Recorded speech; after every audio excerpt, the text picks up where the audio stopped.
بسم اللہ الرحمن الرحیم السلام علیکم ورحمۃ اللہ۔ Field marshal army chief general Asif Munir کی جانب سے جو پیغام ہے بطور صدر سامنے آنے کا، صدر بننے کا، جو پچھلے تقریباً ایک سال سے ان کے دل کے اندر خواہش موجود ہے، ان کے دل کے اندر یہ ایک خواہش سامنے آئی اور بعد میں دبے الفاظ میں لیکن اب کھلم کھلا اس کا اظہار کر دیا گیا، اور سابق سیکرٹری الیکشن کمیشن کمل دلشاد نے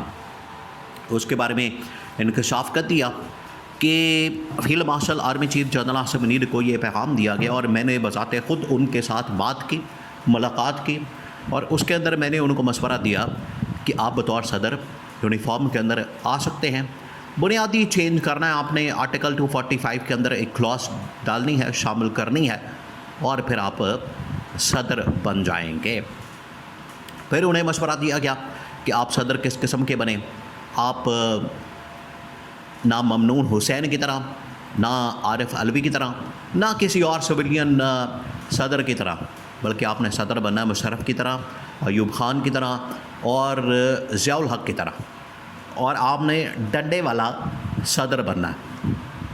اور اس کے لیے تیاریاں شروع کر دی گئی ہیں، اس کے لیے معاملات شروع کر دیے گئے ہیں، اور باقاعدہ اس منصوبے کے اوپر عمل درآمد کا سلسلہ شروع کر دیا گیا۔ اب جو بہت بڑی ڈیولپمنٹ ہوئی، اس میں پہلی جو بڑی جماعت سامنے آئی ہے، پہلا جو بڑا انکشاف کیا گیا ہے، اور اس منصوبے کو، اس پلان کو، اس خواہش کو، جو کہ جنرل آصف کے بطور صدر سامنے آنا فیلڈ مارشل اور یونیفارم کے اندر، پہلی بار اگر اس پورے منصوبے کی پلان کی خواہش کی سپورٹ کسی نے کی ہے، پہلی بار ایم کیو ایم میدان میں آ گئی ہے۔ انہوں نے اس حوالے سے مکمل سپورٹ کر دی ہے، انہوں نے مکمل طور پر اس آئیڈیا کو سپورٹ کیا، اس کی حمایت کی، اور انہوں نے بتا دیا ہے کہ بالکل ہم اس کے لیے تیار ہیں، اور جنرل آصف کو بطور صدر آ جانا چاہیے۔ دیکھیں اب وہ سیاسی جماعتیں میدان میں آنا شروع ہو گئی ہیں، اور یہ تمام کے تمام معاملات دن بدن آپ کو کھلتے نظر آئیں گے، اور بڑی جماعت کا، ایم کیو ایم کا، اس وجہ سے سامنے آنا، بات کرنا، پیغام دینا، یہ اس بات کا ثبوت ہے کہ اب ایک ایک کر کے تمام چیزیں کھلیں گی، انفولڈ ہوں گی، اور اس کے اوپر عمل درآمد ہوگا۔ یہ صرف عید کا انتظار کریں، عید نکلنے دیں، عید جیسے گزرے گی ختم ہوگی، اور اس کا جیسے ہی مکمل ہوگی، خاتمہ ہوگا، چھٹیاں ختم ہوں گی، اس کے فوراً بعد اس کے اوپر باقاعدہ عمل درآمد، اس کے اوپر باقاعدہ امپلیمنٹیشن شروع ہو جائے گی۔ اور یہ بڑی ڈیولپمنٹ سامنے آئی کہ جو ایم کیو ایم کی لیڈرشپ کی جانب سے انہوں نے یہ پیغام دیا ہے،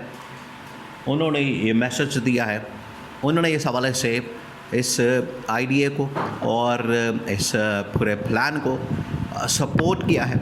اور انہوں نے کہا ہے کہ بالکل یہ آئیڈیا اور یہ منصوبہ، یہ پلان بڑا زبردست پلان ہے۔ اب ایم کیو ایم کیوں سامنے آئی؟ دیکھیں ایک ہسٹری ایک ہے ان کی۔ ایم کیو ایم اس وجہ سے سامنے آئی کہ جب لاسٹ ٹائم مشرف کے زمانے میں، مشرف نے جب پاکستان کے اندر مارشل لاء نافذ کیا اور اس کے بعد سندھ کے اندر ایک گورنمنٹ قائم کی، تو اس وقت بھی ایم کیو ایم کو یہ گورنمنٹ دی گئی، ایم کیو ایم کو اس کے اندر لیڈنگ شیئر دیا گیا، اور اس میں ایم کیو ایم کو بطور ایک جماعت کے ان کو مضبوط کیا گیا، ان کو طاقتور کیا گیا۔ کراچی کے تمام اختیارات وفاق کے اندر، جو اس وقت تبدیلی کی بات ہو رہی ہے کہ کراچی وفاق کے اندر کر دیا جائے، اصل میں مقصد یہ ہے کہ کراچی ایم کیو ایم کے حوالے کر دیا جائے، وفاق کے اندر لا کے وہاں پر ایم کیو ایم کو بٹھا دیا جائے۔ تو ایم کیو ایم کا تو مفاد اس میں نظر آ رہا ہے، اس وجہ سے اس نے سپورٹ کیا۔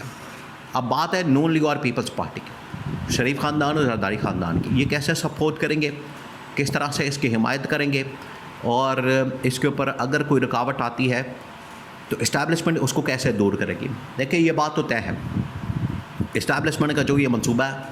جو یہ پلان ہے، یہ اس کے اوپر عمل درآمد ہوگا۔ کوئی بھی اس میں رکاوٹ آتی ہے،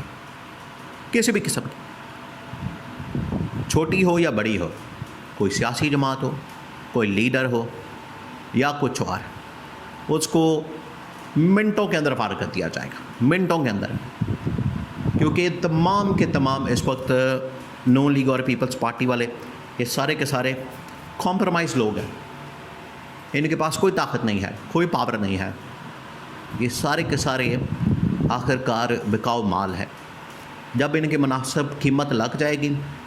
جب ان کی باقاعدہ پرائس لگ جائے گی، جب ان کو وہ والا شیئر مل جائے گا، اپنا حصہ مل جائے گا، تو یہ آپ کو سپورٹ کریں گے۔ لیکن ان کا جو سب سے بڑا مسئلہ یہ ہے، ان کے لیے جو سب سے بڑی تھریٹ یہ ہوتی ہے کہ ان کا احتساب نہ کیا جائے۔ آپ جیسے ہی ان کے احتساب کی بات کریں گے، آپ جیسے ہی ان کے اوپر ہاتھ ڈالنے کی بات کریں گے، ان کی اکاؤنٹیبلٹی کی بات کریں گے، تو یہ بھاگ جائیں گے۔ یہی حال ہوا ہے۔ اب آصف زرداری کا سرنڈر اور اس کی خبروں کا سامنے آنا، پیپلز پارٹی کا سرنڈر، اس خبروں کا سامنے آنا، اور شریف خاندان یا یہ جو نواز شریف، شہباز شریف ہیں، وہ پہلے ہی اس حوالے سے تیار ہوتے ہیں ذہنی طور پر کہ جو ہمیں کہا جائے گا، جو ہمیں اس حوالے سے ڈائریکشن ہوگی، جو ہمیں اس حوالے سے حکم ہوگا، ہم اس کو بالکل مانیں گے، کوئی اس میں چونچا نہیں کریں گے۔ یہ نون لیگ کا بالکل مائنڈ سیٹ ہے، نون لیگ تو اس میں کوئی چونچا نہیں کرے گی۔ تو اب یہ راستہ ہموار کیا جا رہا، اور یہی آئینی عدالت اور یہی چیف جسٹس یا آفریدی یہی حلف لیں گے جنرل عاصم سے یونیفارم کے اندر بطور صدر، اور پھر ملک کے اندر باقاعدہ طور پر صدارتی نظام نافذ العمل ہو جائے گا۔ رہی بات آخری جو ایک سب سے بڑا جو معاملہ ہے، وہ ہے عوام کی سپورٹ اور عوام کی حمایت اور عوام کی تائید۔ اس کو حاصل کرنے کے لیے جو اس وقت آپشن سامنے آیا وہ ہے ریفرینڈم کا، کہ ملک کے اندر ریفرینڈم کروا دیا جائے، اور ریفرینڈم کے تھرو جو ہے عوام کی سپورٹ، عوام کی تائید حاصل کر لی جائے، اور اس نظام کو پھر اگلے 5 سال تک شہباز شریف تو سوچے بھی نہ، اگلے 2 مہینے نکالنا شہباز شریف کے لیے بڑا مشکل ہو گیا، کیونکہ یہ لاسٹ بجٹ آ رہا ہے ان کا، ان کی بھی آخری تقریر، زرداری کی بھی آخری تقریر کروائی جائے گی، اور بلاول چاہے جتنی مرضی دھمکیاں دے، دیکھیں اس کے بڑے دھمکیاں میں اس پیغامات، تھریٹ، اور اس کی فرسٹریشن، اس کی ڈیسپریشن کا لیول وہ آپ نے دیکھ لیا، وہ کتنا ڈیسپریٹ ہو چکا ہے، وہ پاگل پن کی انتہا کو پہنچ چکا ہے، اور لائیو سرعام لوگوں کے سامنے،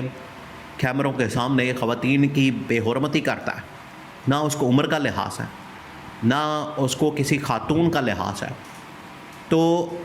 اب ان کی جو ڈیسپریشن ہے، ان کی جو فرسٹریشن ہے، وہ سامنے آ رہی ہے